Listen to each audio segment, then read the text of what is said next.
Welcome to Pillar 1, clarity and commitment. I'm going to have you consider that this pillar is going to be the most important pillar that you work through. Whilst it may seem like it's a formality and something that you've just got to do to get to the exciting part, which is the exercise and nutrition, this is going to be your navigation system. It's going to be the one thing that I anchor the whole coaching process to and will continually come back to when you get stuck. If we don't lay down this foundation first, everything else you build is going to be built on faulty foundations. So what I want to introduce to you now is the summit. Anytime you have set a goal in the past that has been intangible, it has been the underlying cause for your ultimate stopping and therefore failure. I'm going to give you an example here. What a lot of mums will do when they begin is they'll set a goal based on where they are right now, based off their own experiences, their beliefs, and what they've been told by the people around them. When they set the goal, they'll base their goal on what they think is achievable and what they think is sustainable, okay? And because of all of this, ultimately what ends up happening is the goal itself becomes unclear. It becomes immeasurable. And when you can't measure something, you don't know how far along you are on the journey, how far away you are, and which turns to take as well. I'll give you an example of an intangible goal. Toned, healthy, fit. These are all intangible goals. Why are they intangible? Well, the definition between you to me, you to the person next to you, for these terms here, they change. They change because how do you measure toned? You could simply wrap yourself in some cling wrap, sit in a sauna, and after 30 minutes, come out feeling more toned because you've dehydrated your body, okay?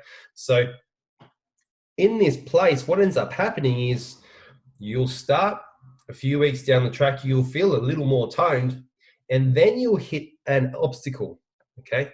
You hit an obstacle which forces you to grow, and you have this decision of, do I grow through the pain, or do I just stay here and be happy with what I've got?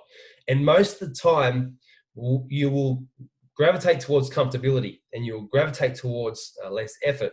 And at this stage, this is where you stop. But from experience, what I've realized is in life, you don't actually stand still.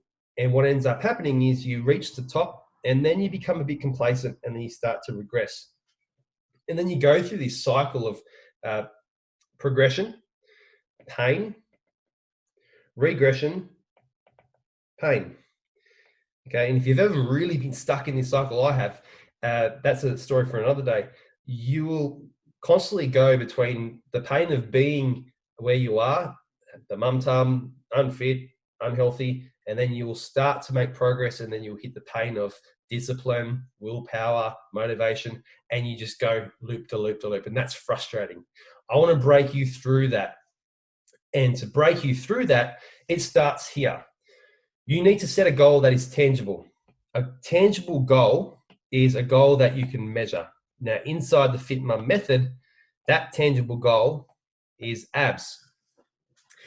I took a risk when I said in the marketplace, abs is the goal for mums. Mums should have abs because there's a lot of preconceived ideas around this. Some mums have experienced getting abs and realizing how unsustainable the methods they took to get there were, and then associated the abs with that process. I'll give you an example. If you have ever done an extreme diet and got into really great shape, but you haven't had your energy levels or your health because of it, it's likely that you have this preconceived idea that the abs is unsustainable. And then you have other examples of mums who get halfway and realize that it's just too hard. They lose focus on their families and they can't maintain those body shape results. And then they give themselves a story that taking care of yourself takes your focus away from your family. Okay, so I took a big risk coming out to the market with this message, but there's clear reasons why I believe abs should be the aim, right? Abs should be the goal, because what you'll see if you sit from my chair in this fitness industry is the standards have dropped, they've lowered, and trainers who are not confident in getting results for their clients will use the message or the idea that muscle weighs more than fat, that's why you're not losing weight, or don't worry about your body shape as long as you feel healthy and you're exercising. There are actually there's clear evidence to show that exercise itself, if you're not getting anywhere with your body shape, it doesn't actually equate to health. Okay, so what equates to health and what equates to energy is your metabolism. And inside the FitMum method and inside of the science that galvanizes the FitMum method together, the abs, or the lack of excess tummy fat around your stomach, or excess tummy fat, is a clear sign that your metabolism is optimized.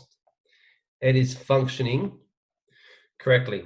What's correct mean? Well, first of all, it produces energy rather than storage. Okay, so it's a producer, not a storer of obviously energy. The next thing is body composition.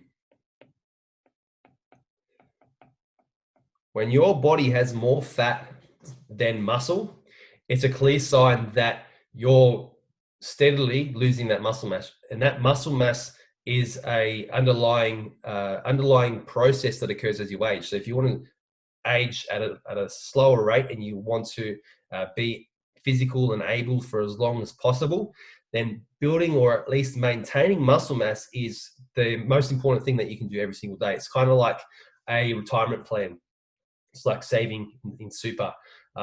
Putting muscle in your bank every single week is going to put 7, 10, 15 years onto the end of your life and give you a much better quality of life as you age. So ability to run, jump, play right now without chronic aches, pains, without that chronic fatigue and tiredness, and even as you grow older with your grandkids, is all based on that body composition and getting that positive. The other thing, believe it or not, is immunity. When you have abs, well, you've got less body fat, you have more muscle mass, and the immune system fuel within your body is more readily available because you have more muscle mass. The fuel that your body uses to fuel the white blood cells actually comes from muscle and is stored in the muscle. So the fuel that governs your ability to fight off infection, fight off disease and everything is readily available. And that's another clear sign that abs is another clear sign that's working well as well. And then there are other things such as hormones.